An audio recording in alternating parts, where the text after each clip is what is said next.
28 जुलाई संत अल्फोंसा मुट्टुपाड्टु का पर्व। अल्फोंसा का जन्म केरल के कुडमालूर गांव के मुट्टुपाड्टु परिवार में 19 अगस्त 1910 को हुआ। उसकी मां मरिया पुत्तकरी के गर्भ के 8वें महीने में अचानक अल्फोंसा को जन्म दिया।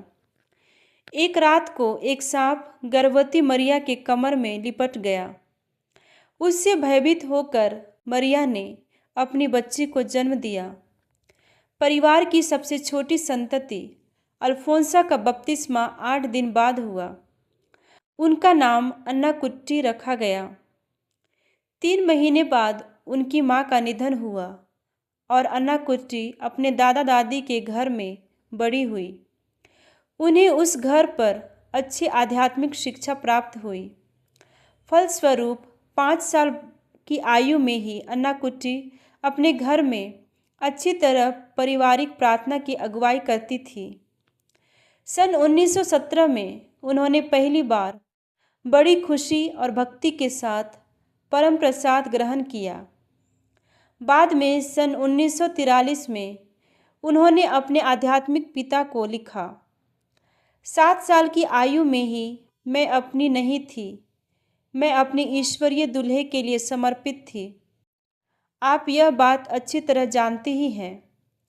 जैसे जैसे वे बड़ी हो रही थी, उनकी चाची उनकी देख रेख करने लगी।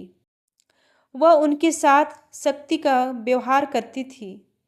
अन्नाकुट्टी अपने पड़ोस की कार्मेल की धर्म बहनों की जीवन शैली से आकर्षित हो रही थी, जो उनकी चाची को अच्छा नहीं लग रहा था। इसलिए उसने अन्नाकुट्टी के विवाह की तैयारियां करने लगी। अन्नाकुट्टी बहुत सुंदर थी और इस कारण विवाह के कई प्रस्ताव आने लगे।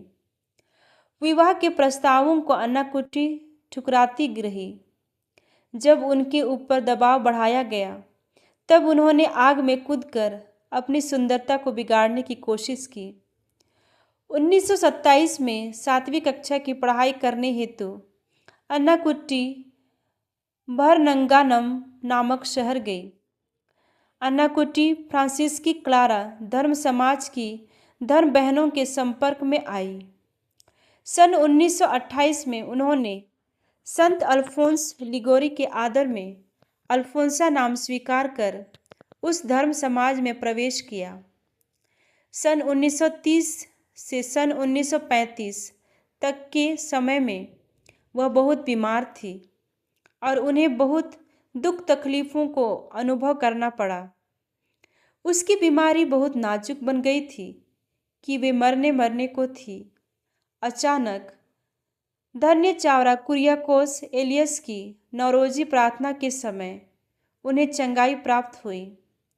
12 अगस्त 1936 को उन्होंने अपना अंतिम व्रत प्रतिज्ञा की। उसके बाद भी सिस्टर अल्फोंसा विभिन्न बीमारियों के शिकार बन गई, लेकिन उन्होंने सब कुछ यीशु के प्रति प्यार से प्रेरित होकर खुशी से उन्हीं के लिए अर्पित किया। बीमारी के समय उन्होंने बड़े साहस और धैर्य का नमूना प्रस्तुत किया। उनके चेहरे पर हमेशा एक निष्कलंक मुस्कुराहट विद्यमान थी। अल्फोंसा ने अपने साथियों तथा धर्म समाज के प्रशिक्षार्थियों को अपने जीवन के दुख दर्द को खुशी से झेलने का सुझाव दिया। सुसमाचार की शिक्षा का सहारा लेकर उन्होंने कहा कि जब तक गेहूं का दाना मिट्टी में गिरकर मर नहीं जाता, तब तक वह अकेला ही रहता है, परंतु यदि वह मर जाता है तो बहुत फल देता है। उन्होंने यह भी कहा कि परम प्रसाद की रोटी तैयार करने हेतु गेहूं को पीसना पड़ता है।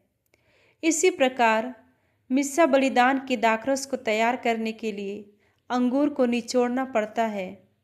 इस प्रकार हमारे दुख दर्द के द्वारा ईश्वर हमें भी तैयार करते हैं। 28 जुलाई 1946 को उनका देहांत हुआ। 8 फरवरी 1986 को संत पिता योहन पौलुस द्वितीय ने उन्हें धन्य घोषित किया। 12 अक्टूबर 2008 संत पापा बेनेडिक्ट 16वें ने उन्हें संत घोषित किया।